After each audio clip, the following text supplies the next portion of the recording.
시청자 여러분 안녕하십니까? 김동수입니다. 국회의 탄핵소추안 가결로 직무정지 중인 이진숙 방송통신위원장은 14일 재판관 정족수를 규정한 헌법재판소법 효력을 정지해달라는 가처분 신청이 인용이 됐습니다. 가처분 신청 인용으로 대한민국 헌법 수호의 최후 보류 헌법재판소의 기능이 마비되는 최악의 상황을 피하게 돼 천만다행이라는 입장을 내놨습니다. 이 위원장은 이날 연합뉴스에 보낸 입장문에서 헌정질서를 지켜내신 헌법재판소 재판관들에게 깊은 감사를 표한다며 이같이 밝혔습니다. 또 민주주의는 법에 의한 지배라는 가장 기본적인 메시지를 이번 인용을 통해 엄숙하게 깨닫게 된다며 탄핵 심판은 계속된다고 덧붙였습니다. 헌법재판소는요, 오는 17일 3명의 재판관이 퇴임하면서 이 위원장에 대한 탄핵 심판 심리도 중지 상태에 이를 것으로 예상이 됐습니다. 그런데요, 이번 이 위원장이 이 같은 상황이 부당하다며 헌법 소환과 가처분 신청을 냈습니다. 지금 우리나라 헌법재판소법에는요, 재판관이 9명인데 이러한 탄핵 심판을 의결하기 위해서는 재판관 7명이 필요합니다.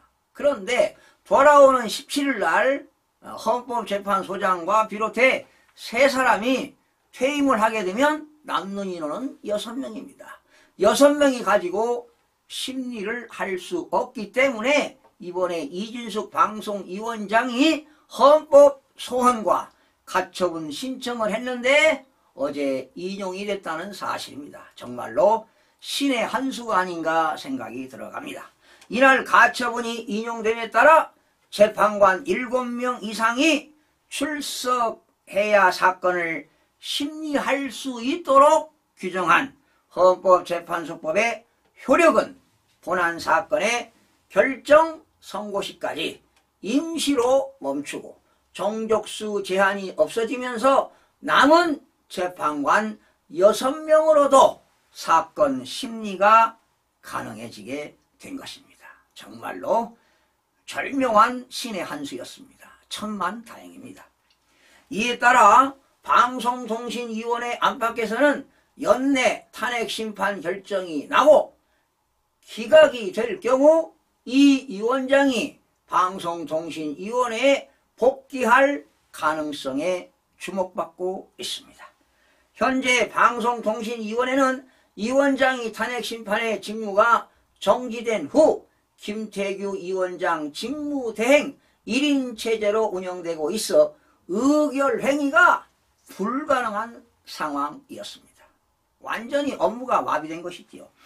이 위원장이 복귀할 경우 2인 체제가 되기 때문에 여전히 절차적 하자에 대한 논란은 지속될 것으로 보이지만 MBC 등 지상파 재허가 심사 등에 대한 의결이 진행될 수 있을 것으로 보입니다. 한편 이 위원장은 최근 국회 과학기술정보방송통신위원회 국정감사의 증인으로 출석해서도 헌법재판소가 탄핵과 관련해 가든 부든 한시바삐 결정 내려주시기를 강력히 희망한다며 원해서 뛰쳐나온 게 아니고 나는 일을 하고 싶다고 강조한 바 있습니다. 이날 국정감사에서는 이진숙 위원장과 김태규 직무대행 국민의힘 의원들이 한 목소리로 헌법재판소를 거론한 바 있습니다. 최형두 국민의힘 간사는 헌법기관 간의 가장 큰 충돌이라고 할 문제를 이렇게 차일피일하고 있는 것은 크나큰 직무유기라고 지적했습니다. 김태규 직무대행도 헌법재판소에서 빨리 좀 결정을 해 주었으면 하는 게 저희들의 바람이라고 전했습니다. 헌법재판소 결정이 너무 늦어지는 만큼 직무가 정지될 것이고 그만큼 방송통신위원회 기능은 무력화될 것이라고 주장하기도 했습니다.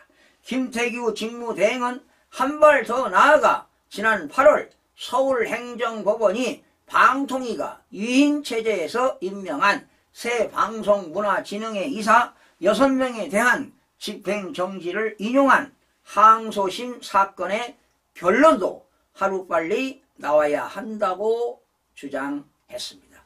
자, 그러면 헌법재판소법에 지금 이제 3명이 퇴임을 하게 되면 6명이 남는데요. 3명의 재판관을 빨리 임명해야 되지 않겠습니까?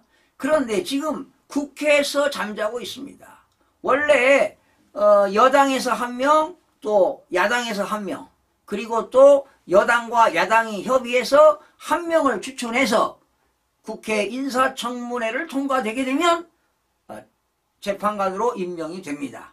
자, 지금 국회가 할 일을 못하고 있어요. 역시 국회인 헌법기관도 직무유기하고 있습니다. 하루빨리 재판관을 임명할 수 있는 그러한 법안과 또 모든 업무 처리를 하루빨리 해주시길 당부드리면서 방송을 마치겠습니다. 시청해주신 여러분 고맙습니다.